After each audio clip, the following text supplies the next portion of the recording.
shifted our strategy to try to understand the objectives of the demonstrators downtown. May 2020, demonstrations and riots in downtown Indianapolis. February 2021, an independent report finds the response by the city's police department was mishandled. The majority of the people that were there for a peaceful protest. You had agitators that come into the crowd that try to make it look like it was all us, and that wasn't fair. Businesses caught in the chaos. I think that their hands were tied. I think their hands were totally tied by the mayor's office at the end of the day. Tonight, the panel behind the report outlining 7 suggestions for changes at IMPD. When you get burned, you are more sensitive around that heat source going forward. Good evening, everyone. I'm Brooke Martin. A lack of training, communication, and strategy. That's what a report released today says about IMPD's response to protests and riots last year. The 42-page report says IMPD lacked planning, coordination, and communication for a protest of this magnitude. The department has 200 officers trained to react to large crowds like the Indianapolis 500 or the State Fair. The report says the appearance of officers in riot gear sent the wrong message to many of those peacefully protesting. It claims IMPD failed to differentiate between people who were there to peacefully protest and those who were there to capitalize on an opportunity to incite violence. It says basic information from IMPD's command staff was not getting to the officers on the front line of the riots. I agree with the report that there's a large section of members of our community who are upset with the response and the police tactics used that weekend. The report goes on to say that communication problems plagued the entire weekend. It says that led to misunderstanding with multiple agencies, the public, and those peacefully protesting. The conclusions from that report are not shocking to many who were downtown during those events and whose businesses were destroyed. News 8 Sierra Hignite spoke with community organizations on their thoughts following the report. Sierra. While they don't necessarily disagree with the report, some stakeholders that I talked to say they feel a lot has changed since those riots over the summer, and now they hope that change continues so that if the city is ever met with a similar situation, the outcome can be very different. The report states that a repeated lack of guidance, communication, and planning from police and the mayor allowed downtown Indianapolis to be engulfed in flames and violent behavior during the protests last summer. What took place last May, no one, and I've lived my entire life promoting this city, no one ever imagined. And what we're hearing is that the police department didn't imagine it quite as well either.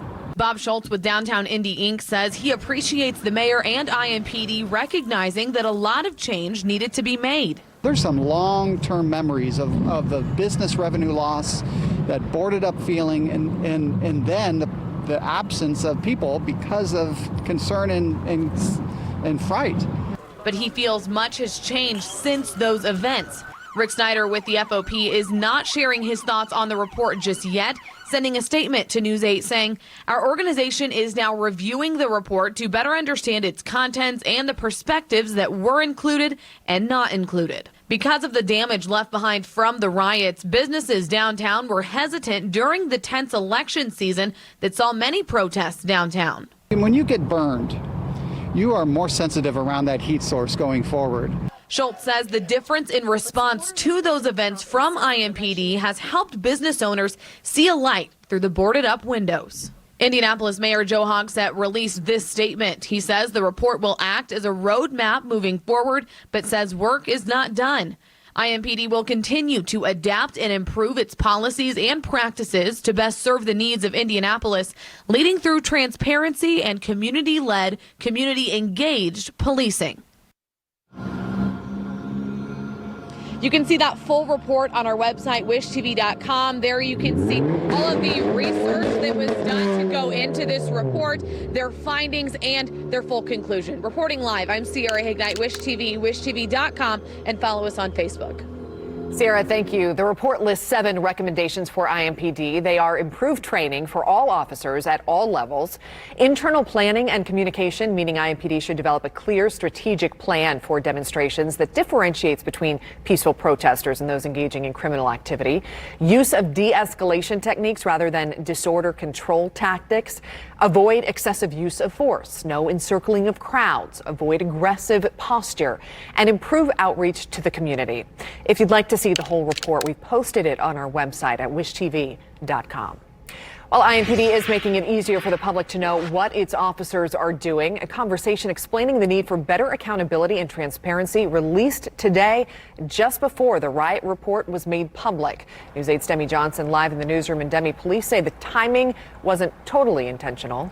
Yeah, police say their video had been in the works for several weeks, and they've only known the report was coming out for a couple days. Deputy Chief Kendall Adams tells me they made the decision to stick with the original video release date plan, and he's glad they did.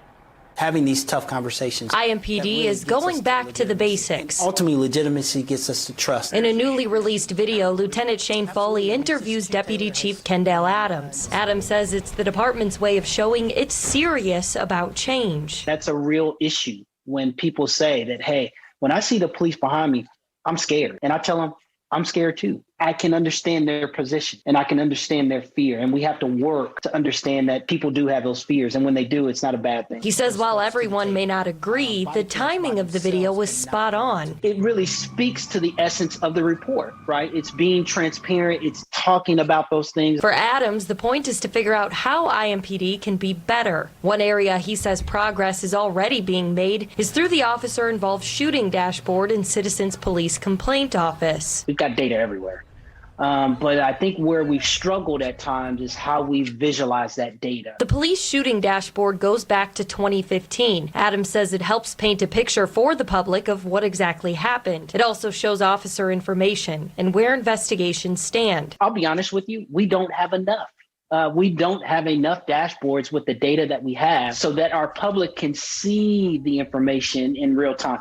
And that's a big part of building trust and legitimacy. Adams is hopeful some of that trust leads to fewer crimes. The reason these things don't happen in other communities, because those communities say, we're not going to allow it to happen. And if we see it, we're going to tell the police. He says it's a point Indianapolis hasn't reached yet. Those are the kind of little things I think we need to really focus on in this next few years so that our cops understand that people are people, no matter what they've done. At the end of the day, they are people. There's a whole lot of road in front of us, and I'm hoping that we get on that road with our community and we can travel that road together. We'll have links to IMPD's dashboard on our website later tonight. Adams tells me the more people share concerns with IMPD, the better. Live in the newsroom, Demi Johnson, Wish TV, wishtv.com, and follow us on Facebook.